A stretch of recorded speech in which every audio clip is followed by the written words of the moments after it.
and I hope I don't overlap anything by talking about Muslims in Canada. One of the focuses that I wanted to bring up is the idea of multiculturalism in Canada. We know about the multiculturalism policy. We know that at its core values, it is about accommodation, acceptance, and inclusion. The question is, how do the immigrants coming to Canada feel about the multiculturalism policy? What are Muslims doing in Canada? This is what I wanted to focus on. The Muslim community has grown rapidly in Canada since the 1970s. Between 1991 and 2001, it has doubled. They are building mosques. They have trans-ethnic communities across Canada. Canadian immigration policy has actually allowed Muslims from almost every single Muslim country to come to Canada. In the top 10 countries for immigration, we have Pakistan, India, and Iran. Given the fact that many Muslims have lived in Canada for a few decades, the population of Canadian-born Muslim youth has substantially grown. These younger Muslims, known as the second generation, have no direct ethnic identity to build upon, and therefore they define Islam and practices themselves in juxtaposition to the ethnic cultural values of their parents. The question of migration and its transformative consequence becomes complex. It is not uniform around the world. It is very different based on the circumstances. Listening to the first paper about what it is in Germany is very different than what it is in Canada. When we look at who we interviewed for our project, we were looking at 1.5, literally those who were born in somewhere else but came to Canada before the age of 10, or those who were second generation, those who were actually born in Canada. And we found that the majority of them have post-secondary education. They come from, if not middle-class, affluent families, so we're not dealing with a lower-income group here. We found that for the majority of our interviewees when we looked at not just Muslims, but Hindus and Buddhists as well. We looked at religion specifically because we're looking at the way they understand Canada, how they are looking at their religion growing up in Canada. We looked at people between the ages of 18 to 27. We wanted to understand how they felt being Canadian, growing up in Canada, not feeling like they had any difference between them and their fellow cohorts in their schools. We looked at people who had Muslim backgrounds living in Toronto, Ottawa, and Montreal. And the reason I want to mention that is because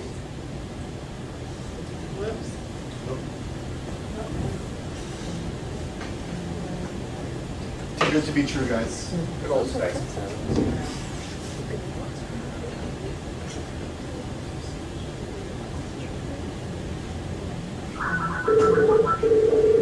Patience. I'm back. There she is. Good.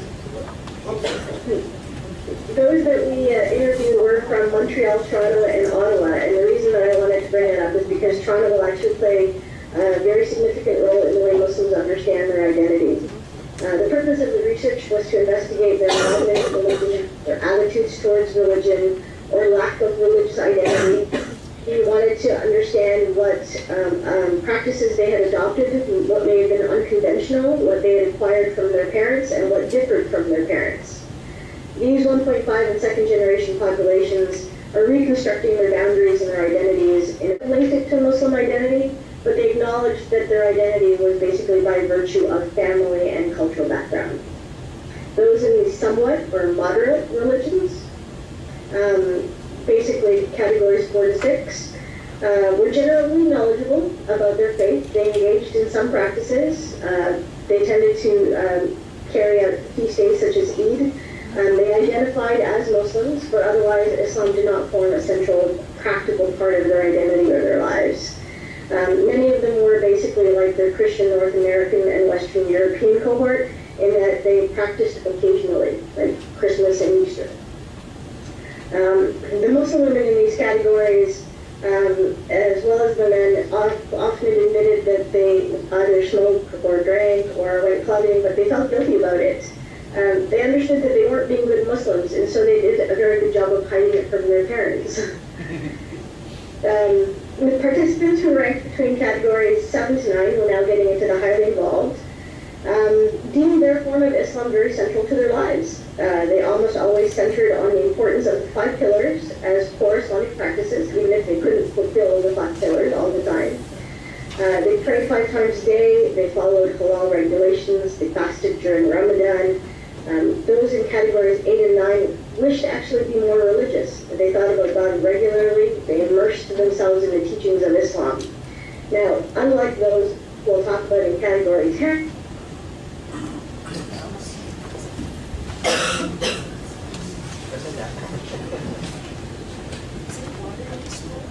No, say the we said it.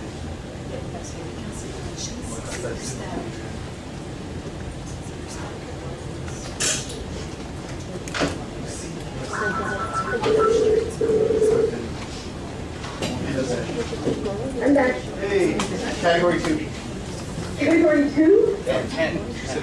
Oh, 10, sorry. Don't trust my word for it. Excellent. So, those who are in category 10, the highest on our level, basically lived and practiced Islam as a very central component to their lives. The Quran and Hadith were central. They insisted that they should not be seen in innovative ways. Their Islam was basically very conservative and restrictive. They did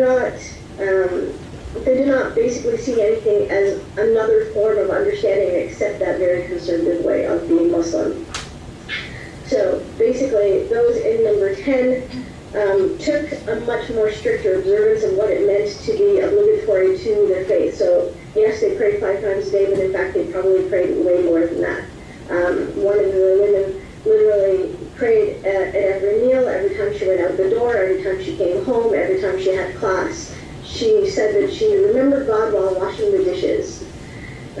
So we have also a very strict segregation of sexuality, to the point where actually one of the men who fell into category 10, I think he was a tenor, switched his careers. He had actually been a physiotherapist, but didn't actually like seeing women in scantily clothes, and actually changed his career so that he could be much more sexually segregated as a 10.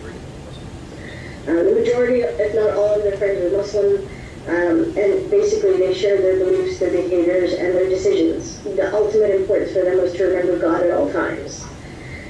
The important part about all of the Muslims in our study was that they understood the notion of what constituted Islam. They had a general definition of the faith. They, to a large understanding, knew what the 5 pillars were. They knew what it meant to be a practicing Muslim. They understood behavioral codes. But it also included other elements. It included tolerance, benevolence, sexual discipline, dietary restrictions, and there was a slight difference between the men and the women. For women, there was also the idea of being humble and polite and always listening to your parents, but that came out as well for men. The religiously minded women as well had access to religious organizations. They were part of Muslim student associations. They had local and transnational religious resources. They used the internet. They read publications. Their friends were important to them. The mosque was slightly important to them. We found that those who were at the higher level didn't feel the need to actually go to the mosque, because as they understood it, to be a Muslim and a woman didn't mean that you had to go there. So they had actually less of a connection to a mosque than we found that the highly practicing men did. Now, the global Orthodox model of Islam includes the 5 pillars, the founding moral obligation, no pork, no alcohol, that sort of thing. But as I mentioned before, for the women, the humbleness, the politeness, having good manners, striving to improve yourself and making the world a better place was a central focus for how they were living their lives. A lot of them were doing social work, a lot of them wanted to travel to other countries, help in that way, and so we found that there was a practical way for them to practice that element of their faith for them. One of the things that we found important was that the Muslim participants in our study searched for Islam personally. They used sources that were in Canada, their parents, their relatives, and their friends, but they also used global sources. They used the internet a lot. Authentic Islam for them could be found anywhere.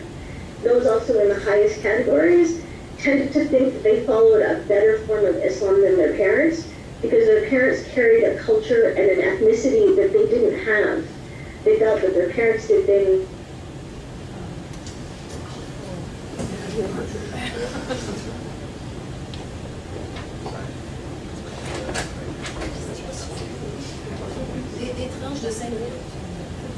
I'm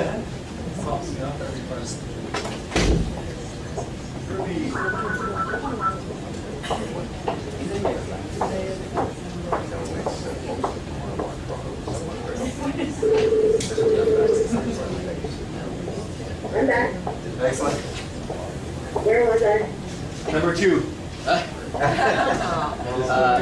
Authenticity. On to Islam. Authenticity. It was the culture-religion distinction you were working on.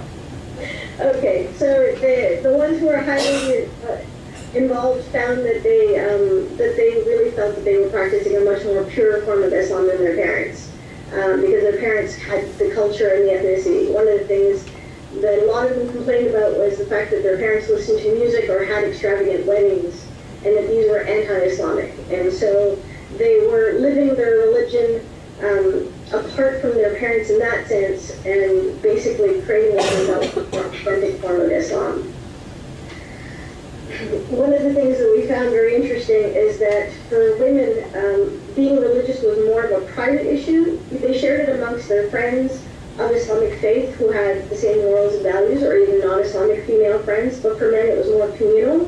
It was something they did more together. They went to mosque, even though they didn't find the imam to be the source of authority. There was more of a fluidity for them in that sense, that they could go to the community more than the women did.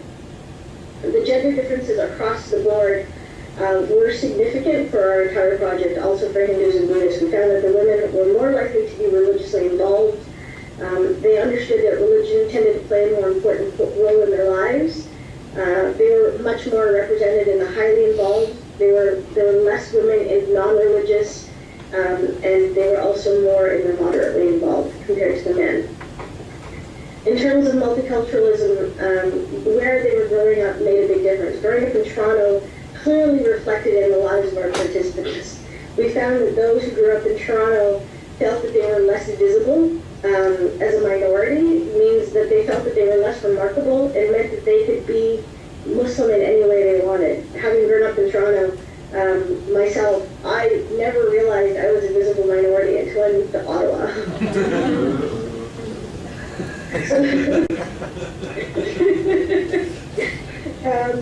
So basically being in Toronto allowed them to live and conduct their religion differently. They actually had less pressure to be religious like everybody else. And so there was much more of a sense that since they didn't stick out, they could actually choose to be slightly different in the way they wanted to be religious.